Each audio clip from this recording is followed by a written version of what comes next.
Hello students, I welcome you in today's session of physics, and in physics you can see here I am going to present your chapter number 27, which is your nuclear structure. So before going to start the chapter, just have a look what we have to study. This is the syllabus, that is the composition and size of nucleus. So first we discuss about the composition of nucleus, that is the proton electron hypothesis. So we have read their Rutherford alpha scattering experiment shows that the whole positive charge and almost the whole mass of the atom is concentrated in an extremely small space at the center of the atom. And this space is called the nucleus of the atom. Clear? As its diameter is of the order of how much? 10 to the power minus 15 meters. So electrons revolve around the nucleus in certain definite orbits.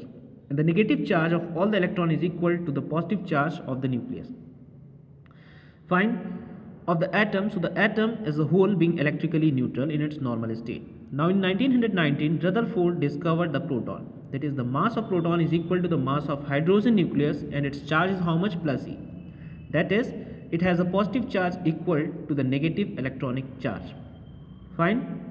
The mass of an electron is negligible as compared to the mass of proton. So looking at these facts, it was thought that the atomic nucleus was constituted proton and electrons, and these particles were jointly responsible for the positive charge and the mass of the nucleus. So for example, the mass of the helium is 4 times the mass of proton, but its charge is only plus 2e. So it was thought that the helium nucleus has 4 protons and 2 electrons. So around it 2 more electrons revolve in the orbit, whose total negative charge is minus 2e, neutralizes the plus 2e charge of the nucleus. So the proton-electron hypothesis, however, faces a number of theoretical difficulties. Now we will discuss what are the difficulties or the shortcomings in the proton-electron hypothesis. The first difficulty is the size of the nucleus is of the order of 10 to the power minus 15 meters. So according to the uncertainty principle, if an electron to remain confined in such a small space, then its energy should be of the order of 100 mega electron volt, but the energy of the beta particle emitted from the nucleus is of the 2 to 3 mega electron volt. So this difference of an energy clearly indicate the electron cannot exist in the nucleus. Now what's the second one? If the electron exists in the nucleus, then the magnetic moment of the nucleus cannot be less than the magnetic moment of the electron. But the magnetic moment of nucleus is always only about 1000 part of the electrons, that is magnetic moment. This also shows that electrons are not present in the nucleus. Now come to the third one. Assuming the presence of electron in the nucleus, the calculated angular momentum of the nucleus is different from its experimental value. Clear? Now see the proton-neutron hypothesis. So in 1932, neutron were discovered. Neutron is uncharged, but its mass is nearly equal to the mass of proton. So these properties of the neutron combined with the properties of proton, so fit to the properties of nucleus. Hence now we assume that the nucleus has a proton and neutrons. The proton give a positive charge to the nucleus, while you can see here proton and neutron together give its mass. So the total number of protons and neutron is equal to the integral value of the atomic mass d, and it is called as the atomic number. The number of proton is called the atomic number. The place of an element in the periodic table is decided by its atomic number only. Now the charge, you can see here, plus E, and the mass of hydrogen nucleus are exactly equal to those of the proton. So there is only one proton in the hydrogen nucleus. Now the atomic number of hydrogen is 1 and its mass number is also 1. So the deuterium, that is heavy hydrogen nucleus called deuteron, and it has a charge of plus E, but its mass is nearly 2 times the mass of proton. Hence it has a 1 proton and 1 neutron. Clear? Thus, the atomic number of deuterium is 1 and its mass number is 2. The helium nucleus has a charge of plus 2e, but its mass is nearly 4 times the mass of proton.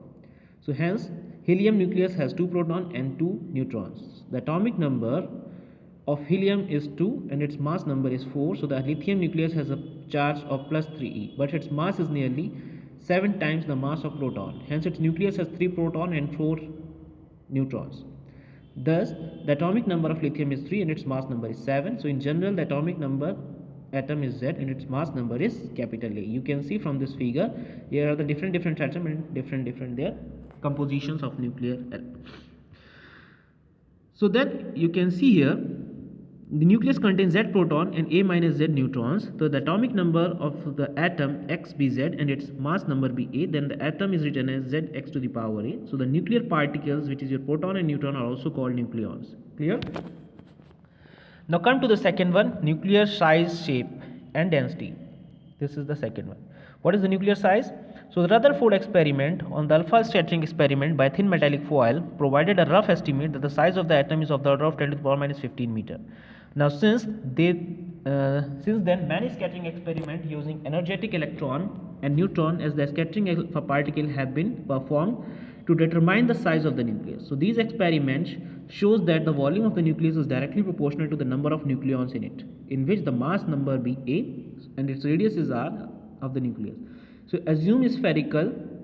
If we assuming the nucleus as a spherical, then its volume is how much? You know where the volume of a sphere 4 by 3 pi r cube. So you can write it 4 by 3 pi r cube is proportional to its atomic number, which is your its mass number, capital A. Fine. So we can write it like this: R is proportional to A to the power 1 by 3, or you can also write R is equals to R naught A to the power 1 by 3. This one. Now what is R naught? R naught is an empirical constant whose value is experimentally found to be 1.2 10 to the power minus 15 meters. Since the mass number A is different for different atoms, so nuclei of different atoms have different radii. Clear? Now the nuclear radii are conveniently expressed in Fermi. So 1 Fermi equals to 10 to the power minus 15 meter. And what is the radius? Radius equals to 1.2 A to the power 1 by 3 F. Now discuss about the nuclear shape. So for almost all purpose nuclei are regarded as spherical. So certain nuclei however deviate from sphericity, but the deviation is only about 10%. Now what is the nuclear density? So if m is the average mass of the nucleus and a is the mass number of a nucleus, the mass of the nucleus is given by m is equals to m times of a. So if capital R be the radius of the nucleus, then its volume V is equals to 4 by 3 pi r cube, and here the density, you know very well, density is equal to mass upon volume. So if you put the value of volume, you can find out the density. So you can see here the density is independent of A. It means that the density of the nuclei of atom is almost same. Clear? So after putting the mass and the radii, we can find out the density, which is comes out to be 2 into 10 to the power 17 kg meter cube, which is 10 to the power 13 to 14 times the density of ordinary matter, say water, for which the density is this. Thus the nucleus is very densely packed. The nuclear density are found in neutron stars in shape. Now come to the classification of nuclei. Isotopes, isobars and isotones. The nuclei have been classified on the basis of the number of protons, that is the atomic number, or the total number of nucleons, that is your mass number. Now we will discuss what is the isotopes. So just coming to the brief, in examination there is a definition, but only not the very detailed. So you have to write the only definition. So what is isotopes, or you can also type isoproton? The atom of an element whose nuclei have same number of proton but different number of neutrons are called as isotopes of that element. Clear? That is, isotopes are those which consist same number of protons only. So here are the isotopes of hydrogen, oxygen and neon. So 1H2, 1H1, 1H2, 1H3. That is protium, deuterium and tritium. And here the oxygen 8O16, 8O17 and 8O18. Clear? Different isotopes of different elements. So the element hydrogen has 3 isotopes. I already told you which are atomic number 1, but their mass number is 1, 2, 3. Clear? So the element oxygen has 3 isotopes with atomic number 8, but mass numbers you can see from the above 16, 17, 18. The first isotopes has 8 proton and the other one is your 8 neutron. The second has 8 proton and 9 neutron, and so on. The element as chlorine also is. Now you see the some features of isotopes. The first one, all isotopes of an element have same number of electrons, that is an atom have equal number of electron and proton. Therefore chemical properties of different isotopes have of an element are same. Now come to the second one, the mass number, that is the number of nucleons of different isotopes of an element are different, hence their physical properties are not same. Now come to the second one, as chemical properties are same, so two isotopes of the same element cannot be separated by a chemical process. To separate them, physical process based on the atomic mass like gaseous collision are used. Now what is the fourth one? Among isotopes of the same element, some may be stable and some are radioactive. So this is so because of the difference in their nuclear structure. So for example, C612 is stable while C614 is radioactive. Fine. Now come to the isobars. So the nuclei which have same number of nucleons, clear, but different number of proton and different number of neutrons are called isobars. Fine. So this is the definition of isobars, which have same mass number. You can say that same mass number. Now see the third one, which is your isotones. What is isotones? So isotones, the nuclei having equal number of neutrons, that is called known as isotones. Clear? There are few examples given here: 3 lithium 7, 4 beryllium, and so on. Now I am going to nuclear forces. What are the nuclear forces? That is your fourth one. So in nucleus, the positively charged proton and the uncharged neutron are held together in an extremely small space of 10 to the power minus 15 meter. As I already told you, that is the size of the nucleus. So in spite of the fact that electron repulsion between the two protons is about 10 to the power 36 times stronger than the gravitational attraction between the two nucleons. So obviously there are some strong attractive forces operating within the nucleus which bind to proton and protons, neutron to neutrons, and proton to neutrons. Clear? So thus keeping the nucleus intact, these are called nuclear forces. So experimental evidences lead to the following properties of the nuclear forces. The first one, nuclear forces are primarily attractive. I am not going to the deep, just read the brief. Nuclear forces are non-electric. The third one, nuclear forces are non-gravitational. The fourth one is nuclear forces are extremely stronger. The fifth one, nuclear forces are extremely short ranges forces. The sixth one is the nuclear forces are charge independent. Clear? The seventh one, nuclear forces are spin independent. And the seventh one, nuclear forces have the property of saturation. Clear? Now this is, I am moving to the Yukawa's theory. This is the most important one. Yukawa-Mason's theory. I am not talking about the stability because this thing we have already covered out in our previous chapter, where we Bohr's give the relation and determine the stability of the nucleus. So I am taking the Yukawa-Mason's theory of nuclear forces. You can see here, this is the topic I am going to take now. So the origin of attractive, non-electric and non-gravitational but strongest short-range forces between nucleons remain a mystery for a long time. A Japanese scientist named as Yukawa in 1935 predicted a new particle called pi mesons, which was later or actually discovered in cosmic radiation, and held it responsible for the origin of nuclear forces. So the rest mass of the pi meson is about 200 times the rest mass of an electron, but less than the mass of proton or neutron. So mesons are of three types. This is the important one, which are positively charged, negatively charged, and uncharged. Clear? The magnitude of the charge on a charged meson is equal to the electronic charge. So according to the Yukawa, there is a cloud of pi mesons around every nucleons, proton and neutrons. So the difference between a proton and a neutron is only due to the different structure of mesons cloud around them.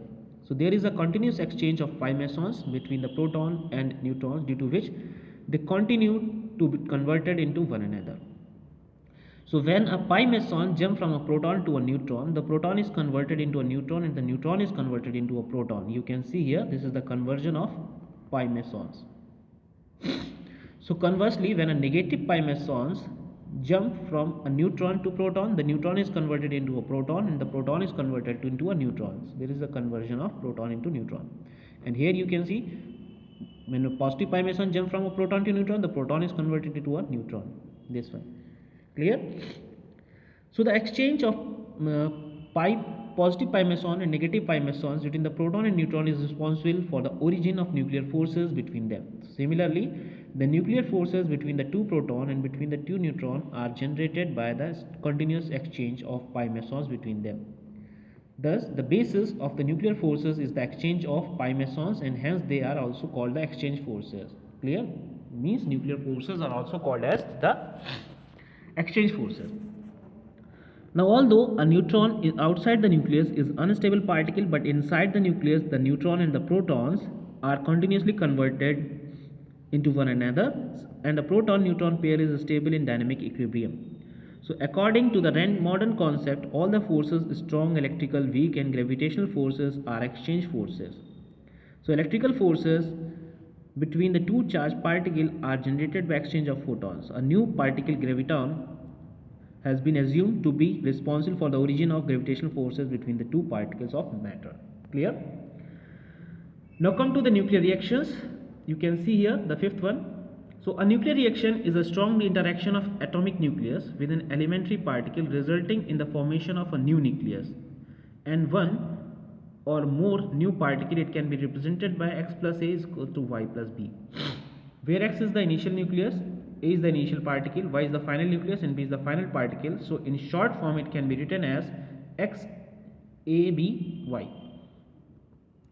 The particle involved in the reaction are written in bracket. First the initial particle and then the final particles. The particle A and B may be alpha particle 2He4, proton or neutron, gamma rays, photon, etc. So nuclear reaction are attended by the liberation or absorption of energy known as reaction energy or disintegration energy. Fine. So here you can see the first nuclear reaction which led to the discovery of proton was this. From this reaction the proton is formed. So in this reaction a nitrogen nucleus hit by alpha particle is converted into oxygen isotopes nucleus and a proton is emitted. So this reaction is called the alpha proton reaction, this one. So in every nuclear reaction the charge of the total number of nucleons, that is proton and neutron, and the total mass plus energy is conserved. So other examples of the nuclear reactions you can see here. This is the other examples. Clear? So I hope you understood what I taught you. So this is the end of the chapter you can see here.